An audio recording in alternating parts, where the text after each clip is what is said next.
Welcome to vision Amaravati news. మీ చేతిలో ₹1,00,000 ఉంటే ఒక వ్యక్తి పైకి ఎక్కుతుంది. మీ చేతిలో స్మార్ట్ ఫోన్ ఉంటే ఒక వ్యక్తి పైకి ఎక్కుతుంది. స్మార్ట్ ఫోన్ అంటే దాన్ని మీరు ఏ అవసరానికి వాడుకోవచ్చు.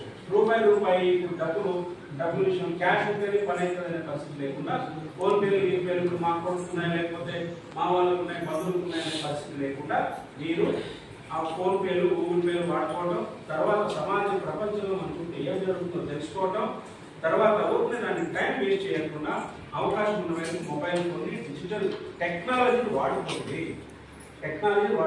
ఇప్పుడు బస్సు లేనప్పుడు మనం నడుచుకుంటూ వచ్చాము, బస్సులు వచ్చే బస్సు ఎక్కుతున్నాం అంటే మన ప్రయాణం సులభమైంది.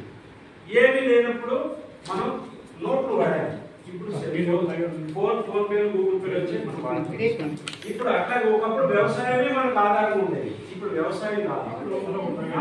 ఇప్పుడు ఏమొచ్చింది, టైలరింగ్ వచ్చింది, తర్వాత మనకు రకరకాల చేతి వృత్తులు వచ్చినాయి, వ్యాపారాలు వచ్చినాయి. వ్యాపారాలు మారిపోయాయి కదా, ఉపాధి అవకాశాలు పెరిగినాయి కదా.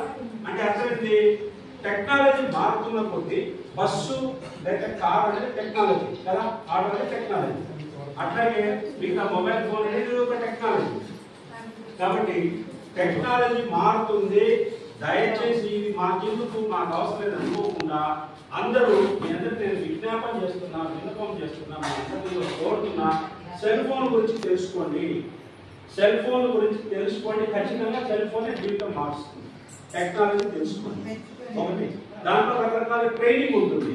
ఉదాహరణకి బట్టలు ఎలా కుట్టాలి, లేకపోతే ఏదైనా ఉదాహరణకు పాము కరిచింది, పాము కాటుకి ఎలా ట్రీట్మెంట్ తీసుకోవాలి తెలుసుకుంటారు.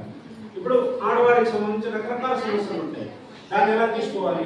లేకపోతే ఏదైనా ఇబ్బంది అయింది మహిళలకి, సెల్ ఫోన్లో సమాచారం ఉంటుంది. ఇంతకుముందు టైప్ చేయాల్సిన అవసరం ఉందా, స్పీకర్లో చెప్తే కూడా దాని నుంచి మీకు సమాచారం అవుతుంది. మీకు ఏదైనా చెప్పడం రాలేదు, ఉదాహరణకి ఇప్పుడు ఎవరో ఒక వ్యక్తి దౌర్జన్యం చేశారు, ఒక మహిళ మీద దౌర్జన్యం చేసినప్పుడు ఈ దౌర్జన్యాన్ని ఎలా ఎదుర్కోవాలని ఒక చిన్న ఇల్లు పట్టుకుని అడిగారు అనుకోండి, అంటే ఒక చెప్తుంది మీకు సమాచారం ఏం చేయాలి.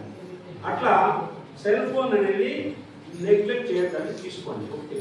రెండవది, ఇప్పుడు మీరు రకరకాల కార్యక్రమాల్లో రకరకాల పథకాలు లఖపతి దీది అని పెడుతున్నారు. లఖపతి దీది అంటే లక్షాధికారి దీది అంటే అక్కడ లక్షాధికారి ఈ కార్యక్రమం ఉంది కాబట్టి దీని నుంచి గవర్నమెంట్ ఆఫ్ ఇండియా నుంచి ఏ కార్యక్రమం వస్తుందో తీసుకోండి. రాష్ట్ర ప్రభుత్వం నుంచి కూడా మన మండలానికి సంబంధించి ప్రత్యేకంగా ఒక పైలట్ ప్రాజెక్ట్ లాగా దీన్ని మనం రన్ చేద్దాం. పైలట్ ప్రాజెక్ట్ లాగా రాష్ట్ర